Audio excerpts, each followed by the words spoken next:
বন্ধুরা, পনিরের এই দুর্দান্ত স্বাদের রেসিপিটি বানানোর জন্য কিন্তু মাত্র 2 থেকে 3 মিনিট সময় লাগবে। আর বিশেষ কিছু মশলারও কিন্তু প্রয়োজন পড়বে না, খুব সহজেই বানানো যায়। ভাত, রুটি, লুচি, পোলাও সবকিছুর সাথে খেতে অসাধারণ লাগে। রাতের ডিনারে যদি বিশেষ কিছু মশলাপাতি রান্না করতে ভালো না লাগে, তবে কিন্তু এই নিরামিষ পনির রেসিপিটি অবশ্যই ট্রাই করতে পারেন। চলুন তাহলে সম্পূর্ণ নিরামিষ পনিরের এই দুর্দান্ত স্বাদের রেসিপিটি দেখে নেওয়া যাক। প্রথমে আমি পনিরগুলোকে টুকরো টুকরো করে কেটে নিয়েছি। তার মধ্যে দিয়ে দিচ্ছি আমি 50 গ্রাম মতন টক দই। আর নিচ্ছি 1 চামচ আদা কাঁচা লঙ্কার পেস্ট। দিচ্ছি এখানে 1 চামচ পরিমাণে গরম মশলা, হাফ চামচ দিয়েছি গোলমরিচের গুঁড়ো, স্বাদ মতো লবণ দিয়ে দিচ্ছি। একবার ভালো করে মিশিয়ে নিচ্ছি। পনিরের পরিমাণ অনুযায়ী কিন্তু আপনারা টক দই কিংবা মশলাপাতি কম বেশি করতে পারেন। আমি এখানে 200 গ্রাম পনির নিয়েছি, তার জন্য 50 গ্রাম টক দই ব্যবহার করেছি। আপনারা যদি পনিরের পরিমাণ বেশি নেন, সেক্ষেত্রে টক দইয়ের পরিমাণটা কিন্তু অবশ্যই বাড়িয়ে দিতে হবে। যেহেতু এখানে বিশেষ কিছু মশলার প্রয়োজন পড়ছে না, সম্পূর্ণ কিন্তু টক দই দিয়েই রেসিপিটি তৈরি হবে, তাই গ্রেভির জন্য অবশ্যই টক দইটা কিন্তু বাড়াতে হবে। সবকিছু মশলা ভালো করে মিশিয়ে নেবার পর এখানে একটা গোটা পাতিলেবুর অল্প অল্প করে গায়ের খোসাটা একটুখানি ঘষে নিয়েছি, অর্ধেকটা লেবুর রস দিয়ে দিয়েছি। আর লেবুর গা থেকে ঘষে নেওয়া অল্প করে খোসা এখানে দিয়ে দিলাম।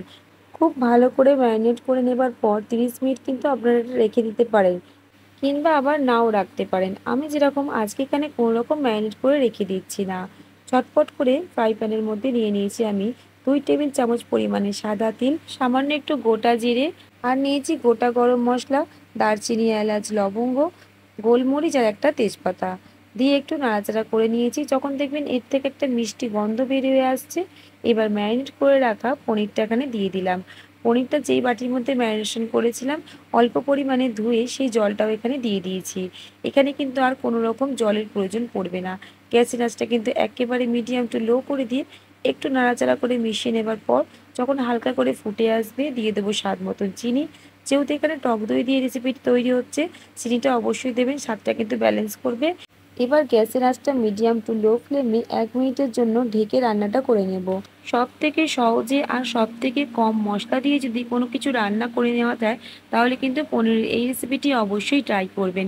খেতে কিন্তু দুর্দান্ত হয়। নামানোর আগে অবশ্যই দিয়ে দেবো এখানে কাসুরি মেথি আর হাফ চামচ গোলমরিচের গুঁড়ো দিয়ে নাড়াচাড়া করে নিলে কিন্তু আজকের রেসিপিটি একেবারেই তৈরি হয়ে যাবে। ভাত, রুটি, লুচি, পোলাও সব কিছুর সাথেই খেতে বন্ধুরা অসাধারণ লাগে।